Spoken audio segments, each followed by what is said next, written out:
I was a tourist. First of all, there were no tourists. There were tourists, but who could come as a tourist? Only somebody with money. Right. Only somebody with money. This was not students didn't travel. Poor people didn't travel. That's right, it had to be big why should you? Organizations. Yeah, why should they give me special? Have I got to? Basically, it was I had to eat in a restaurant. I had in the restaurants had no problem. The breakfast usually there were Tanuva stores in the country that sold things from Tanuva, and that was the best breakfast I ever had. Dave, I think we did that in '56. That's exactly the same Tanuva stores, right? You could buy milk products there. You could buy coffee. The wonderful rolls. This was a period where the bread and rolls was marvelous. Through the decades, each time we came, it got worse and worse. Everything was rationed.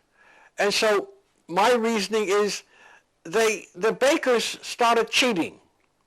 Whereas in 52 and even in 56, they used this amount of good wheat to make a flour, this good amount of good flour to make the bread and rolls. As by the time we got back here in 62, the rolls and bread were just a little bit less good. Well, all right? In 56. And 56. In 56, it was still good. They started cheating.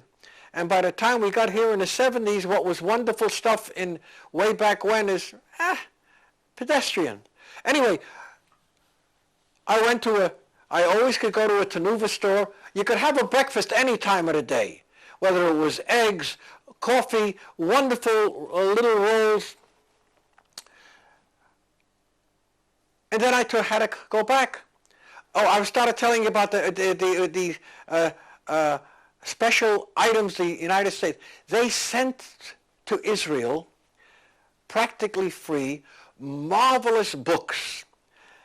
And on Ben Allenby, Allenby was a passageway and was a store of used books.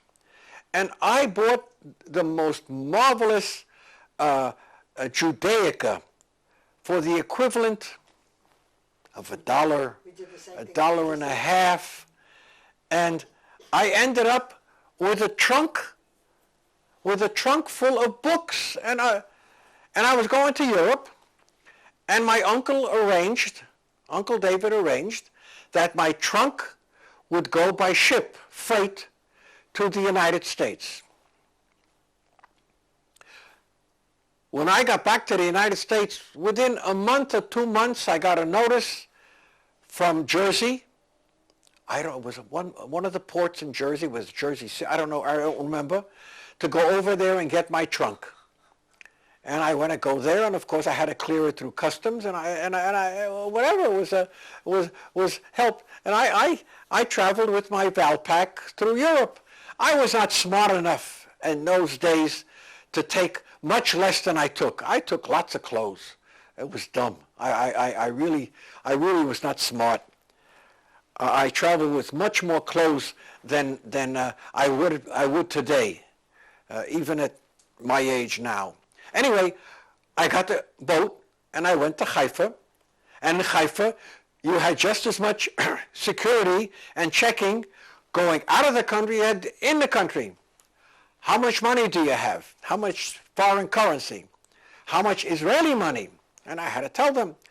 And I remembered how much I brought in, so I made sure that I had less going out. And again, we reversed the boat, and we go to Naples. I spent the night in Naples, I remember that. And No good. did I go? No, you went the second, in 56 you went up. No, I think... Did you go up to the no. The destroyed city, yes, I went there. You went there when we were together. I went by myself too. And off Naples was a marvelous island. What was the name of it? Isle of Patri. Off the Isle of... The island. Anyway, this is an island that was made famous in Hollywood and was in several movies. There was a song about it. I remember Bing Crosby sang about it. The Isle of Capri. It was the island of Capri. Isle of Capri. What was the ruins? The ruins of blah, blah, blah, blah, blah. Vesuvius? No, Vesuvius destroyed the town. I'll probably think of it. Anyway, and I went back and I made the same trip going back that I was there. And again, I took my time going through Europe. You had a ticket from Marseille? You had a ticket to go back to the States? No. Well, who bought a ticket? You purposely didn't go back to the... No, I went back. I went back again. Rome, okay. Florence again. Florence was marvelous. I don't think I went to Bologna because there was nothing there. Did I go to Venice a second time? Probably not. I don't remember. And then Milan, and then Paris. I spent time in Paris too. And then I think I went to London too. I went to London. And then I got back and I went with the Queen Mary, which was just as big or bigger than the Normandy. And it was absolutely unbelievable. 4 or 5 days on the ocean, and I'm in New York, and I'm home. 5 months I was away. Wherever I went, I kept up with the news because there was the Herald Tribune, a marvelous paper. The same day paper that it appeared in Paris, you got it in Rome. Same day paper in Rome, I got it in Tel Aviv. No, that's not true. In Israel, I read the Jerusalem Post. It used to be called the Palestine Post. This was the Jerusalem, and I read the Jerusalem Post. It was 4 or 8 pages. I read every line, and I read the economics, everything, and I read it.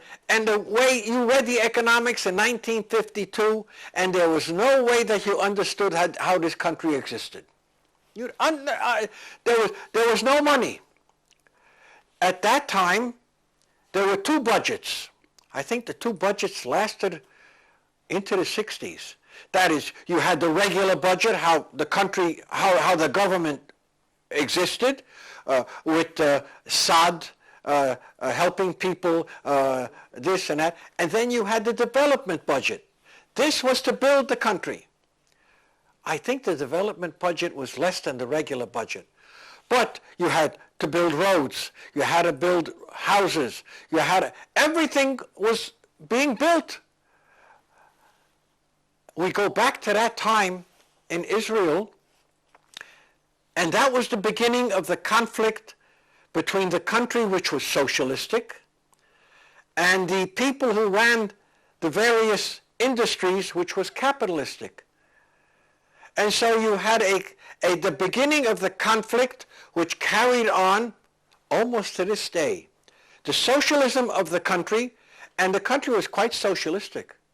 It was, everything of importance was owned by the Histadrut, or the country, or the kibbutzim. And you had people who had businesses. We went to visit. My uncle David took me in Kikar, not far, Dizengoff, and we went to a private house, and I think it was the Hans. I think it was our friend the Hans. They were capitalists. People owned little factories. Elite was a small little factory. Today it became into a giant. All the big industries of today were little factories, and they fought the government. They fought the socialism, meaning they fought the government. But every one of them built up by getting free money from the government. That is, what do you call free money? They got loans, but the loans were not repayable for so many years. Meanwhile, the loans were not connected to the cost of living. So if you borrowed 100, you paid back 100. But the 100, 5 years or 8 years or 10 years later, was only worth 50 or 40 or 30. Everybody in the country here was helped by the government, directly or indirectly. Every kibbutz was built by the government. This economic speech, we're already 37 minutes. 37 minutes. It's enough for All right. I'm back in New York, and I got home, and began my life all over again, the real life. I was gone 5 months, and at the end of the 5 months, the last period, I had enough. It was time to start, when Ruth and I were gone in 56, we were also gone 5 months. No. Yes, we were. No. No? We were gone 3 months. Only 3 months? I'm sorry. We left I'm in sorry. February, March, April, May, June. We got back in June. Did we get back in June? Or Yeah. We got back before the Sinai campaign. Sinai campaign was in June 15th? no, Sinai campaign was in October, November. You're wrong. You're wrong. You're wrong. You can check it. We were back before. We were gone 5 months, second time, and by the time we were finished, we were ready to get home and start. Well, we were in Europe. Okay. Yeah. Next time. Next time. Next time. Okay. You said it.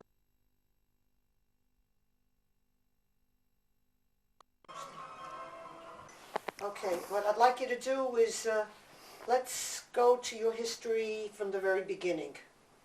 Okay? What do you remember as a child, all the way back? I was born. Hold on a second. Okay. Okay. I was born in Williamsburg, Brooklyn. And I remember we lived on Keep Street. A lot of times when... Where is that?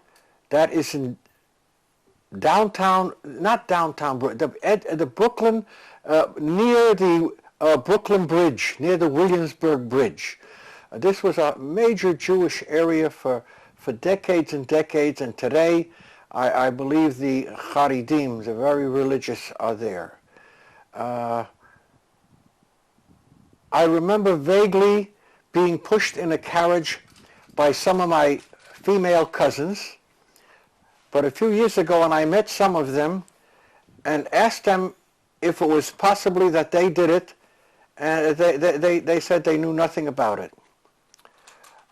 Sometime, I remember we lived in a house on the second floor, and we had a gate like over the stairs to keep my younger brother from falling down the stairs. I, of course, was a big boy of 3.5, 4, and I would never make a mistake like that.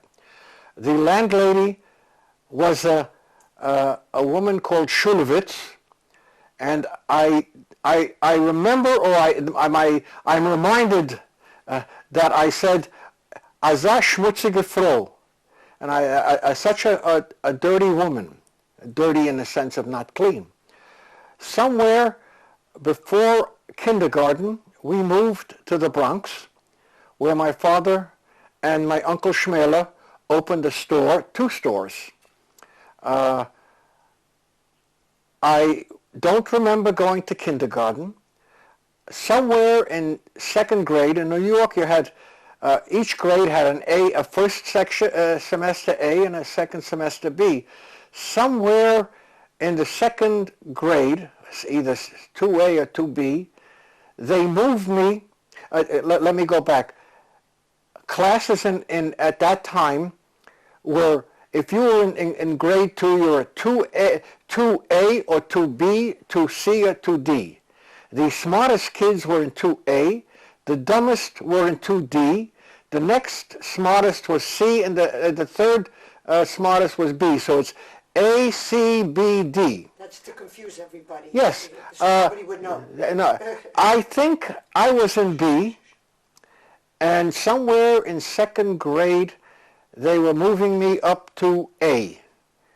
And I remember the teacher, who she was, I have no idea, saying to me, "Don't be such a smart aleck. There are lots of smart kids there."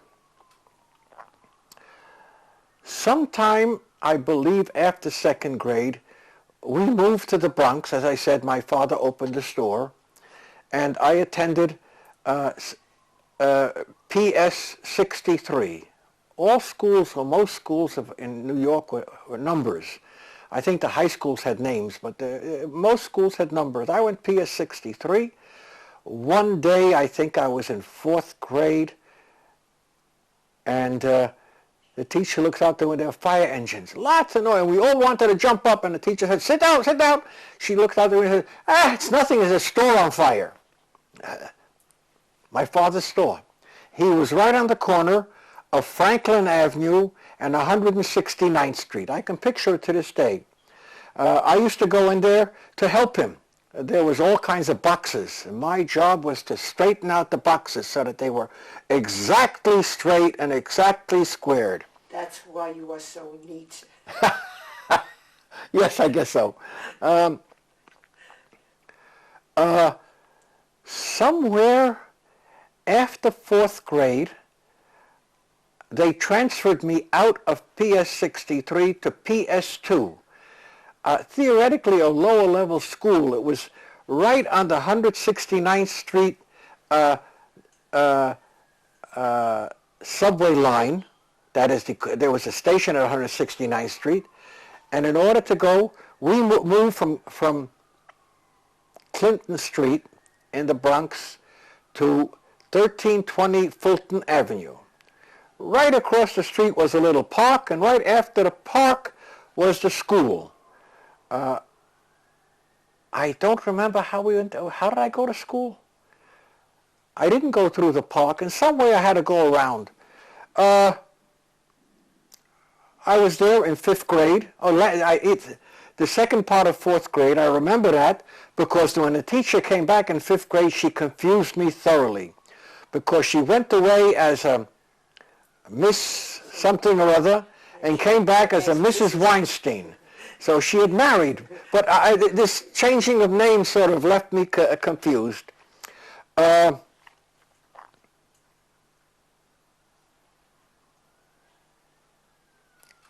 remember the park, which I visited when I was going overseas. We were stationed right next to New York, and when I visited my parents at my Tante Leia's, I went up there to look. Leia was in Manhattan. I went up to the Bronx, to this 169th Street IRT, and went to see 1320 Fulton Street, Fulton Avenue.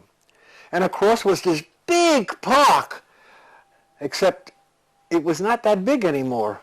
It was there. I remember watching the big guys. I was in fourth and fifth grade, so they were in sixth or seventh grade. They could punch that ball, wow! And here all of a sudden I'm 19 years old and it's not that big.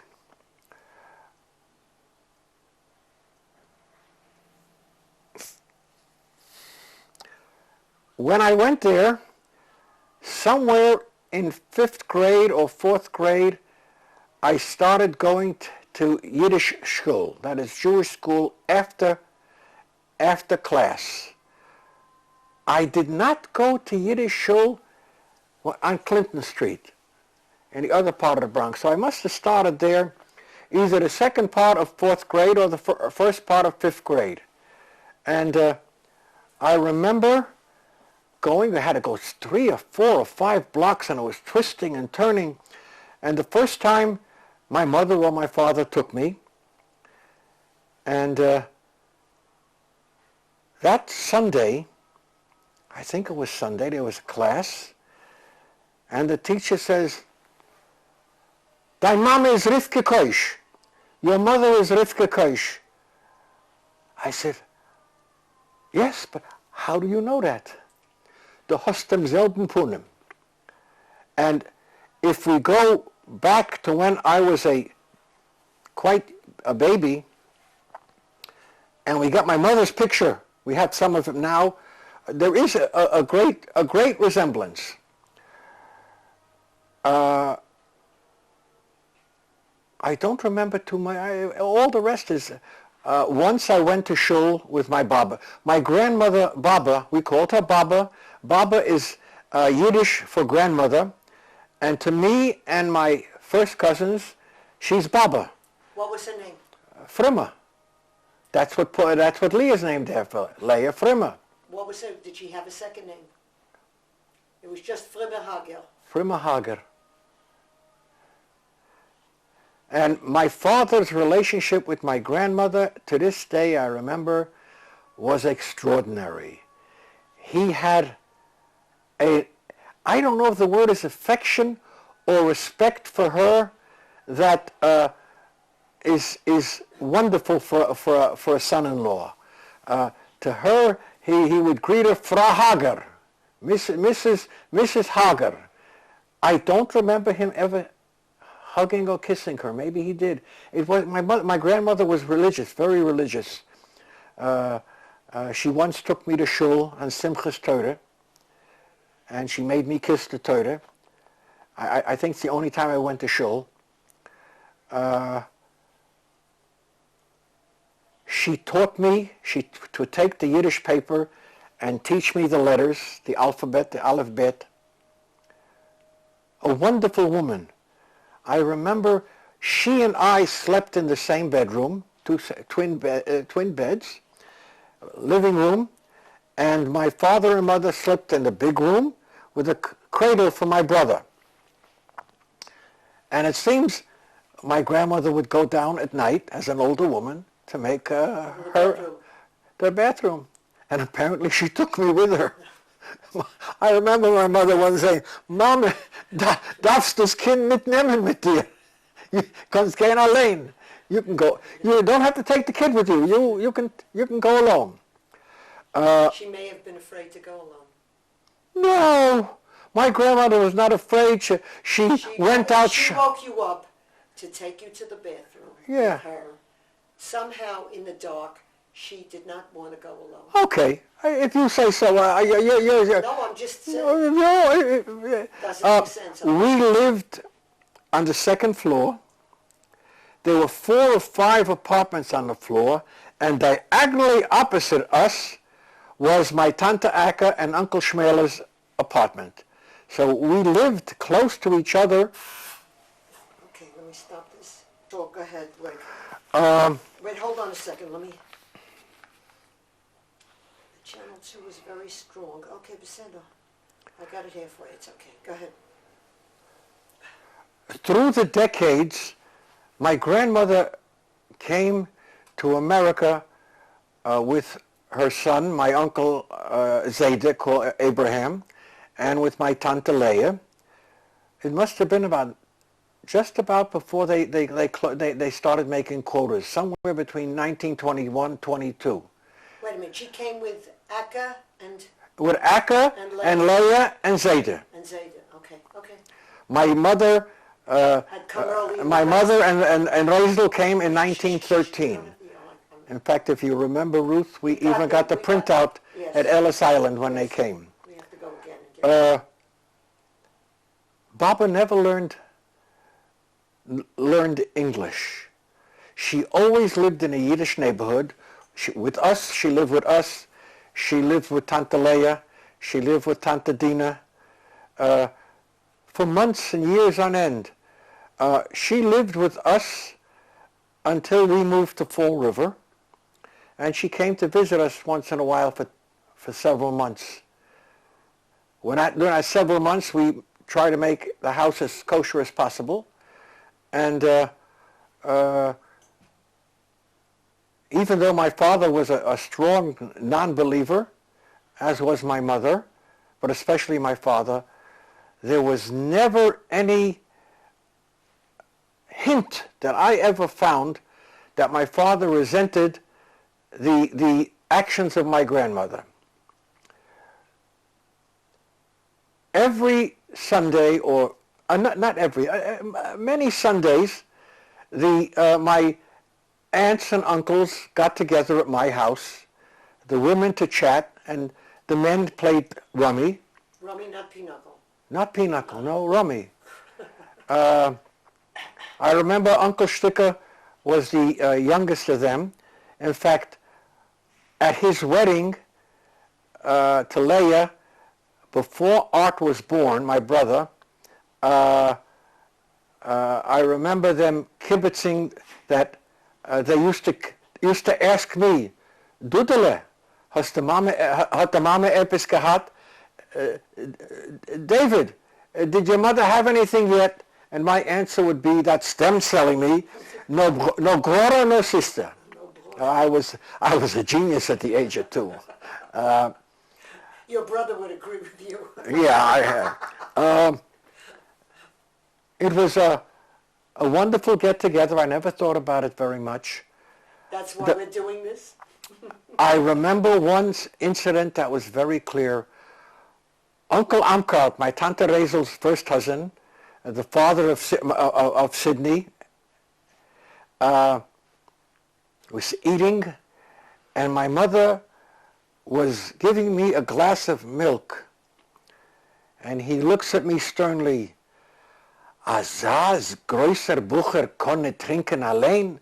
Such a big boy can't drink alone? That shook me up. From then on, I always drank without my mother's help. My uncle, Amkraut, must have been a brilliant man. He was in the Jewish Legion with my father, a close friend of the same people that were friends of my father's, but in